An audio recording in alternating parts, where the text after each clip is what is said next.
బులెటిన్లో మరో breaking news చూస్తున్నాం. ఆంధ్రప్రదేశ్ ప్రభుత్వం ఆహ్వానం మేరకు సింగపూర్ ప్రతినిధి బృందం అమరావతికి విచ్చేసింది. రాజధాని ప్రాంతంలో నిర్మాణాలను ఈ బృందం పరిశీలించింది.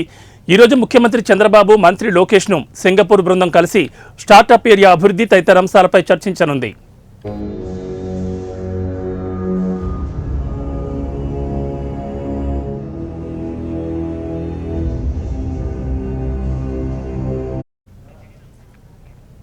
గతంలో తెలుగుదేశం పార్టీ అధికారంలో ఉండగా అమరావతిలో స్టార్టప్ ఏరియా అభివృద్ధి చేసేందుకు సింగపూర్ ప్రభుత్వంతో ఒప్పందం కుదిరింది. 2017 మే నెలలో శంకుస్థాపన చేయడం జరిగింది. అయితే జగన్ హయాంలో ఈ ప్రాజెక్టును రద్దు చేయడంతో పాటు అమరావతి అభివృద్ధిని పక్కన పెట్టారు. మళ్లీ రాష్ట్రంలో చంద్రబాబు నేతృత్వంలో కూటమి అధికారంలోకి రావడంతో అమరావతిలో వివిధ ప్రాజెక్టుల పనులు ఊపందుకున్నాయి. రాజధాని అభివృద్ధిలో భాగస్వామ్యం కావాలని సింగపూర్ ప్రభుత్వాన్ని చంద్రబాబు ఆహ్వానించడంతో స్టార్టప్ ఏరియా ప్రాజెక్టు అభివృద్ధికి మళ్లీ ముందుకొచ్చింది.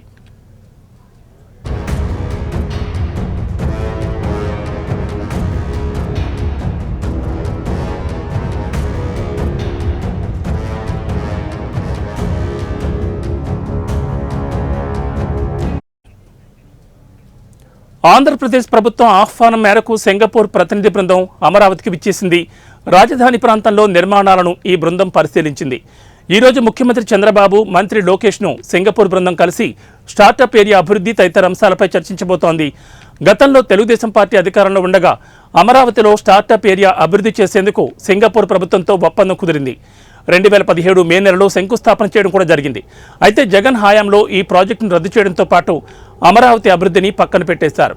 మళ్లీ రాష్ట్రంలో చంద్రబాబు నేతృత్వంలో కూటమి అధికారంలోకి రావడంతో అమరావతిలో వివిధ ప్రాజెక్టుల పనులు ఊపందుకున్నాయి.